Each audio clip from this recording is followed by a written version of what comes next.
Yeah, man. And this guy right here, I'll comment more on it.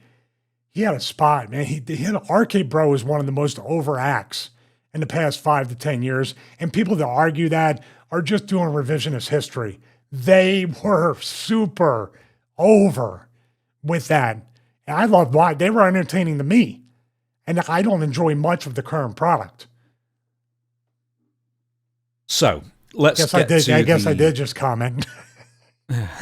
let's get to the WWE stuff briefly. Okay, of all his issues, and he's just basically making himself as unemployable as possible at this point, and this is kind of the point. But it goes to the no-show. So in WWE, he failed at least 2 drug tests. I don't know if he refused to go to rehab, but basically he was just becoming too much of a pain. There was a video that got out of him being loud and belligerent. Some suggested he was drunk in an airport and he washed his hands. Could I back up to the drug test thing? Because I think that context is very important. He failed 2 drug tests when marijuana was basically acceptable in WWE, correct? So it wasn't marijuana. It was cocaine. But I'm just saying, if you're talking about, well, they need to let them smoke or take cannabis or CBD. No. This is during the time where that stuff was not fined. There was no suspension. I just want to give context that he was doing something much worse than that to get 2 strikes. Yeah, I mean, Liv Morgan around the same time got pulled over by police, and I think it was like legal in Florida, and WWE had no problem. They were like, it's fine. Yeah. So, I mean, there's a complete shift in culture as far as that goes. There was also issues with his, I guess, mistress, because he was married at the time, had an affair, and then she accused him of a lot of things, and then he accused her of stalking. There was lawsuits, and there was everything else. A lot of drama following Matt Riddle. I mean, they've got rid of people for less, quite frankly, so I suppose in that instance, WWE really believed Matt Riddle's side of the story and just kept him around, didn't punish him for it much, if at all. But then Matt Riddle and Seth Rollins didn't get along. That was like his last feud in WWE before they let him go. He was rubbing a lot of people the wrong way, including Brock Lesnar and Goldberg. If you want to get in the main event, maybe you shouldn't annoy those 2 people.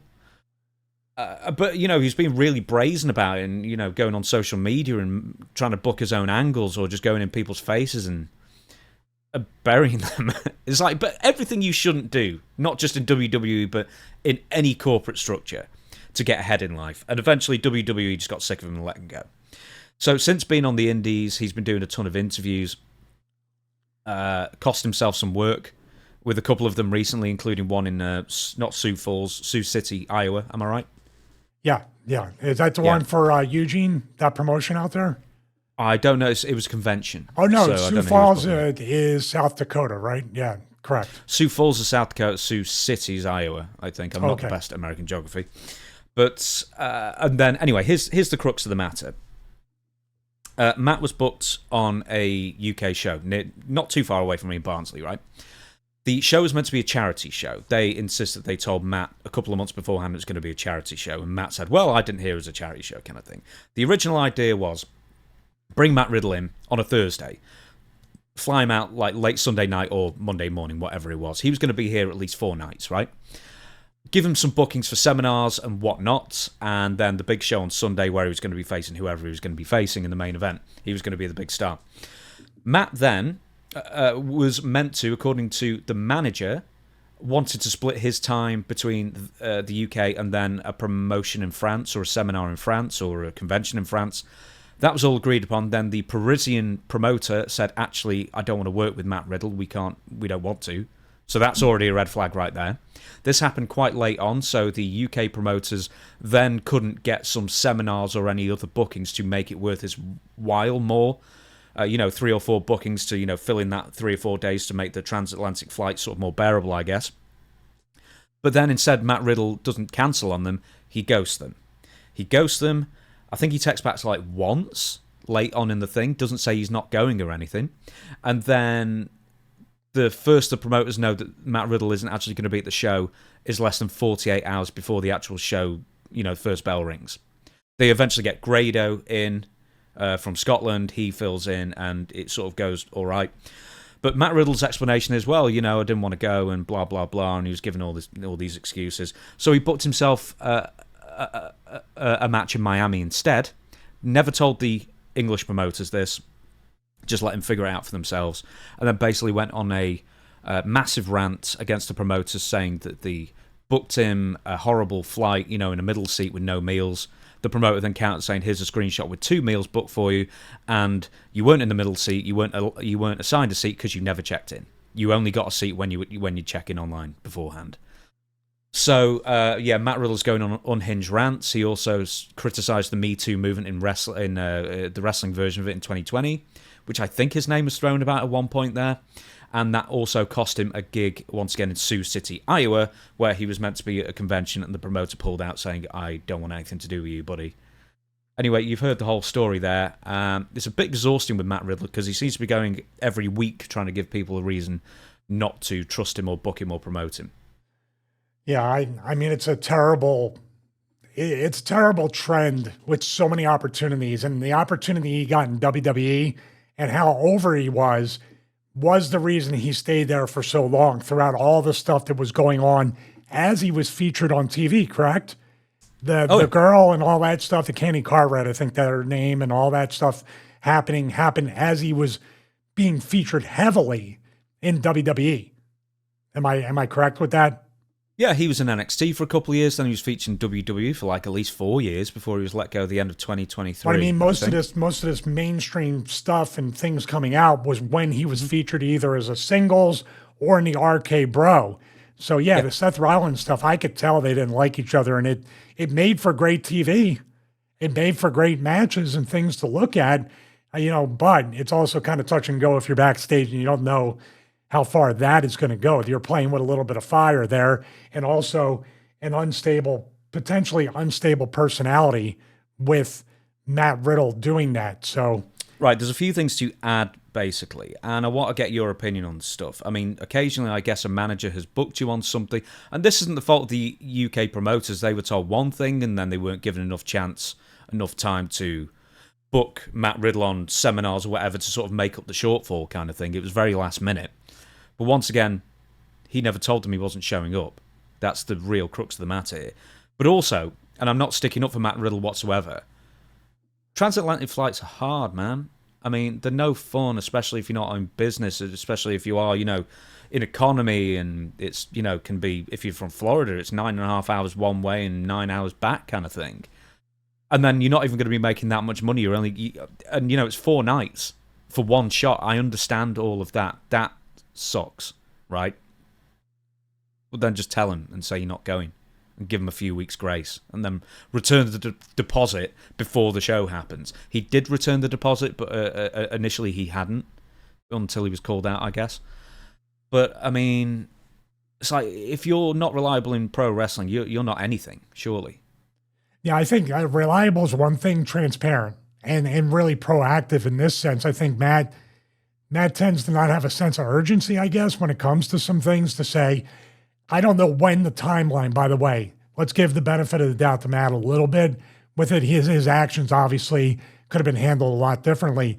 But when was he informed that there wouldn't be those 4 days completely filled up with seminar shows, all these things to make a 4-day trip worth it internationally? Like, when did the promoters or the seminar people or other convention people say to him, we can, or the promoter was told, yeah, that's not going to run, but we still need him over here? Because if he had said, the agreement was that you were going to fill in my 4 days and make the most out of my time when I'm there, so I'm not just hanging around for 4 days to make sure that I'm, working one show, that'll end up possibly costing him money to go over there. So, but if they gave him enough notice, he should say right away, sorry, let's do that. I'll give you enough time to find a replacement. Maybe we can work together again. Very, very simple. Do you agree with that? So the timeline of when they told him it's only going to be one show, but you're coming over for 4 days. Yeah, all these other things about the seat selection and the meals, that's at the tail end. Address this part first, and then we get to the actual seats. Yeah, but that's what I don't get. I think they booked the flight, they booked the driver, so the promoters are out of pocket. I just don't understand not letting the promoter know you won't be there. I don't get that, because if you take away all the ancillary bookings, it's not an appealing booking to take. I get that, But why not just say? I mean, even if it was 1 week out, just say, well, I'm not going to be there for these reasons. I'm very sorry, but I'll lose money taking this booking. Why not just tell him? He's got a manager. Oh, he's got a manager. So the manager communicates the necessity that to make this international trip viable and worth Matt's time, there has to be more opportunities for signings, for seminars, for almost non-physical stuff so I can put everything in to the match. That way you don't get hurt. There's not a whole nother type of thing. I'd rather get hurt at the end of the tour and come back home. These things, I guess, sometimes, I don't know, you're in the bubble, your own bubble somewhat in the wrestling business, and that common sense doesn't really translate. But the manager should be actually in a way telling Matt, hey, if you no-show this without notice and you're not communicating with the promoter, I can't help you because people aren't going to want to book you. So why would I be your manager? If you're managing somebody that isn't even getting booked, why pay a manager, right?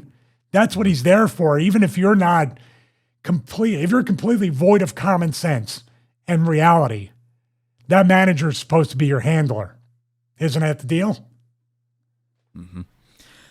I mean, I know there's been some unreliable people in wrestling, like a Sid or a Just Incredible or someone like that. But there'll always be some people who will book them, regardless of their track history. It's actually, we saw recently with Just Incredible, he turned.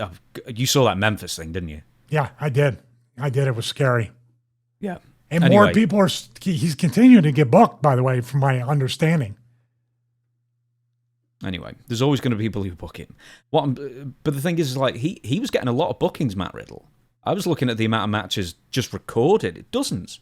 And he's charging 4 figures easily. He'll be charging 3, 4, 5,000 a shot, most likely, to appear somewhere. Not including the MLW contract. He's making good money. Well, I was going to say, MLW features him heavily. Do they have a little bit of nervousness or trepidation to say this guy's probably, right now, our most featured guy, in a way? Yeah. He's their champion. But I'm saying is, what do we do based off of that? If I was booking, I'd be like, I mean, when's he going to do it to us? Maybe we should take the belt off him. It starts to snowball. I remember Matt did an interview after the WWE deal, after he got released and all that stuff. It was Ariel Helwani, I believe. And he said, I was acting the fool. I was doing this, and I deserved to be released. And I was like, well, I think I even said it on the show when it happened. I go, that's pretty cool that he's taking accountability. Maybe he's going to change, but he might be changing for the worse, unfortunately. I met Matt once, maybe a few years ago. Meanie's really good friends with him, I believe. Seemed like a nice, decent dude, a calm dude. He seemed like he really wanted to be in the business and wrestle. But do you get kind of spoiled by the money? I mean, dude, $4,000 or $5,000, back injury or not, I'm going to start taking some bookings. You give me a Saudi payoff, your car, everybody's going. Did you find it weird because I guess his 90-day no-compete clause, if he had one anyway, because he was fired outright, so I suspect he did. So from the beginning of 2024, were you surprised because like TNA had him in once, New Japan had him in like a few times and that was it? Are you surprised, I mean, maybe not hearing all this now, that AEW, TNA, anybody apart from MLW actually picked him up long term? Yeah, I am shocked. I mean, earlier rather than later, I'm really shocked that they didn't try to scoop up one of the biggest stars that was featured and all of a sudden gone and still had somewhat of that momentum and notoriety they could have translated initially to AEW. What did he do on TNA? I don't recall that. Oh, one single match, that was it. Was it a pay-per-view? He just debuted for the pay-per-view? I guess so. I can find out for you in the interim. But what is it? Like, what is it with wrestlers, athletes? I'm sorry to cut you off. Entertainers. First, there's this weird, I guess, I don't know, this weird bipolar nature of them where they think it's going to last forever, but they do everything to cut it short at the same time. Am I off? Is that a good way to describe it? I look at it as looking a gift horse in the mouth. Yeah. You can make all this money. Here we go. It's TNA Turning Point 2024. Ace Austin and the Hardys versus Kushida, Matt Riddle, and Zachary Wentz. Oh, so they didn't put him in a singles match. No. Oh, wow. So they filled him in. They didn't really feature him. He was just part of this special attraction match. and then it was gone. That could be telling too. What happened backstage there? What did they think? I think Dreamer's in the office there. I don't think he was not a fan of Riddle. It was a co-promotion with WrestleCade. The yearly convention? Yeah, it seems to be. It was an online stream, and it was on TNA Plus as well. So maybe TNA didn't even bring him in. Maybe he was part of the WrestleCade. He was part of WrestleCade because that's the signing and the matches during the weekend. It's Thanksgiving weekend, I believe, every year. I did it one year, many years ago. But you know me now. I sort of think, I think with Matt, he reminds me of Jeff Hardy. He can just get over on his own. He can just be there and he'll just get popular kind of thing. He's got that natural personality. But also he shares more with Jeff Hardy than just that, if you know what I mean. He keeps ruining it for himself. But Jeff is still making money somehow. I don't know how you differentiate. I mean, there's other stuff. Jeff has been strictly outside of the obvious demons that Jeff has battled. These other things, these more personal issues with the family and the mistress, but also the airplane incident or the airport incident more specifically, he was very belligerent in that one as well, right? Mm-hmm. Jeff has obviously been just as serious, if not more, with DUIs and other stuff. I did not mention that a few seconds ago. So yeah, that's weird. Maybe it's just the time Jeff got the push and he's still carried from that Attitude Era stuff, and he's always going to be endeared. It's kind of like ECW guys. Sandman and Raven and that core group are always going to be beloved, no matter how old they are, whether they wrestle or not, no matter what they do, they seem to just land on their feet. Never mind if they forget Matt Cardona's name, who sat right next to him. I got to see that video. I forgot about that. Oh, did you not watch that one? But so did Raven. Hey, I'm sorry. No, happy belated birthday. Please, let's leave it at that. Can you send him a TV, for goodness sake? At least they're cheap now. I can send him like a 55-inch for like $300. Matt Riddle claimed he didn't go back to New Japan because the economy's rubbish, not very good in Japan compared to the States. There you go then. One more thing I wanted to make mention of is that Dana White hates Matt Riddle as well. Because he just said he could never lay him off the... Yeah, he could never lay off the weed. Well, you made a point in your Matt Riddle video. If it's a little bit of a theory here, TKO takes over WWE. Even with Matt doing everything he's doing, TKO takes it over. TKO owns UFC as well. Who's the head of UFC? And you said it in the video. He was pretty much the first one gone. Yeah, pretty much, because he was suspended and then they just didn't bring him back. So I think he was suspended in like September of 2023. That's a rough guess. And then he was gone by 2024 because people like, where's Poochie? Where's Poochie? And it's like, where's Matt Riddle? 60 days is gone. He went back to his home planet. Yeah, he went back to his home planet with his red hair. Oh, we also fell out with Shane McMahon as well at Hulk Hogan's funeral.